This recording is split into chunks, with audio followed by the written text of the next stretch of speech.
Hey y'all, I know I'm full of dirt, but today I'm topping off my beds to make sure that they're nice and full to get started for spring planting, and I'm actually consolidating some of my plants that I made it through the winter.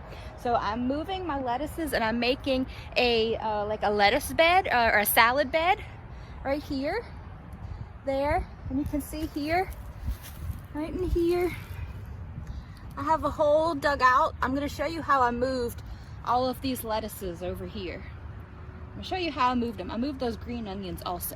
So you can see here I dug out all of this area already, and I'm really just using my hand so I can really feel where the root ball is. These are the lettuces that I have left to move, these devil's ear. So I'm gonna try to get those in that little spot I just showed you, and I'm gonna show you, see if I can do it one-handed, how I just dig these up.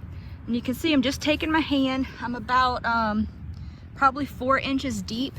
And I just kind of move the soil from around here like this, and kind of around where I want to demarcate the area. You can see the roots go probably 6 inches deep. So I'm just going to stick my hand under here like this, and I'm really just going to pop it up and try to keep the root ball intact like that as much as possible. I'm going to move this whole entire thing right over here. And I'm gonna put it right here next to this kale. Right there. So that's gonna look really nice as that grows. Let's go get the other two. Come on back over here. Oh, it's 3. So there's 3 left right here. I'm gonna see if I can get these in one clump too. Let's see. Dig down about 6 inches or so all around. I don't need those extra leaves. Okay, let me loosen this up here. I'm getting this bed right here ready for melons and squashes, so I need to move these lettuces. Okay, looks like I'm able to do this handful. If I had 2 hands, I'd be able to do both, but look at that root mass. Isn't that amazing? Okay, let's get this one over here. Put this one right here, right next to that kale. All right, let's go get the other 2.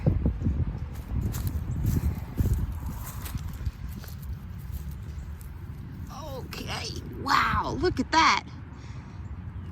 So about 6 inches deep is probably the depth of that root system, but it's pretty wide there.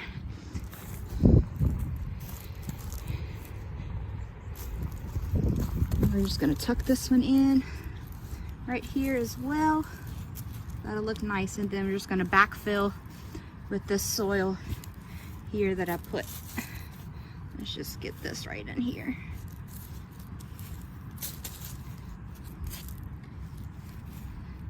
And I will water these in too with some liquid soluble fertilizer also, because I did disturb all of this quite a bit today.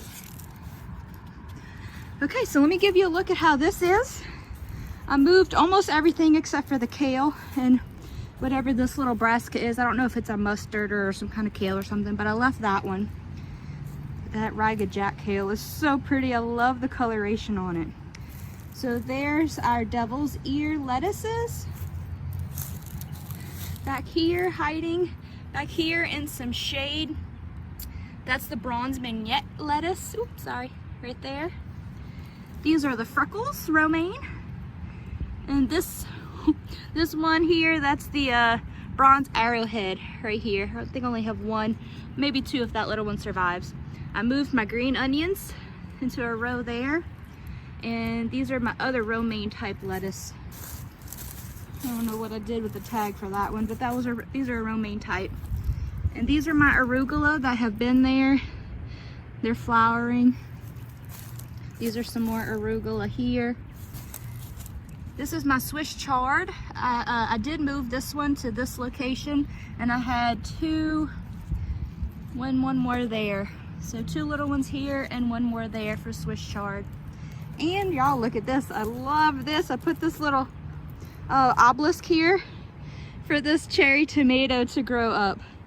And look, right there. Yep, can't wait for that one. So, well, since I got you, let me show you what else I was doing today. I'll do probably a full video on how I did this Texas weave or Florida weave. But this is my salad garden, salad bed garden, and I've been moving dirt, so there's my trusty wheelbarrow. Come check out this. Look, I have my poles up for my tomatoes, and I have the first bit of my Florida weave. So see there, I'm starting to train these up here. I have 2 tomatoes there, and I have 2 tomatoes here, down there and there. So let's see, tomato plant wise, I know these 3 on the end, those are Creole. This one, I don't know what it is, but it did amazing in our winter, so I'm gonna try to grow this one every year. I need that fruit to ripen so I can see what it is. So that makes a 3, 4. Here's number 5. Oh, 5 and 6 there. And 7, 8, 9, 10, 11, 12 survived in this bed, it looks like. How about that? 12 tomatoes in this bed alone survived the freeze and overwinter. So what am I gonna do with, look at these. What am I gonna do with all of these? I might have to start another row behind there, just like back to Eden method with some mulch around it and some stakes in the ground, because I want to plant all of these. Yeah, I have some family members that are going to be enjoying some of these tomatoes with me, so awesome. Let's see, what else did I do today? So I topped off these beds. It's just soil from the raised bed mix. Topped off this, topped off this, topped off this. I set this little tomato out to the side right there.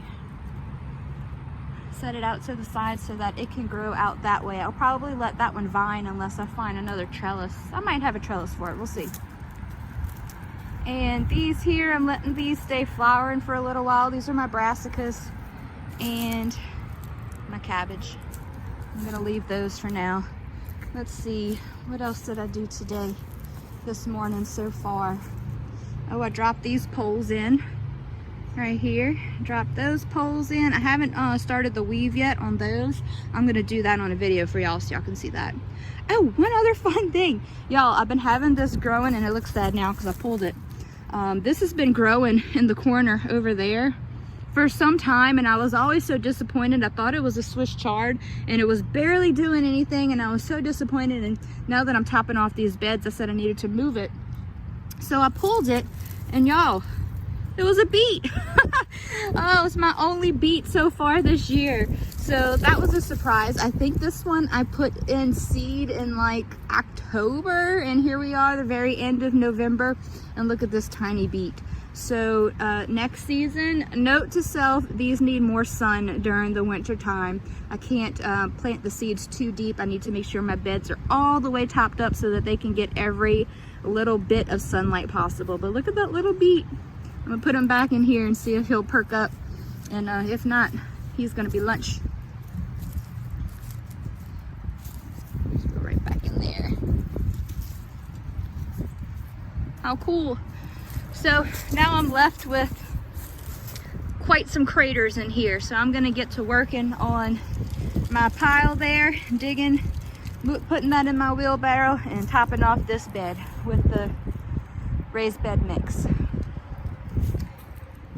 Y'all, one more thing I wanted to show y'all that popped up overnight. Look at this fungus. Oh my goodness, look at that. So I queried my favorite Facebook group about Louisiana fungus, and the consensus was that this is dog vomit slime, and it's actually a sign of a healthy ecosystem in your garden. So there we have it. If you ever see anything growing like this in your raised beds or in your garden, this is a good guy. So leave it alone. If it freaks you out, throw it in your compost bin.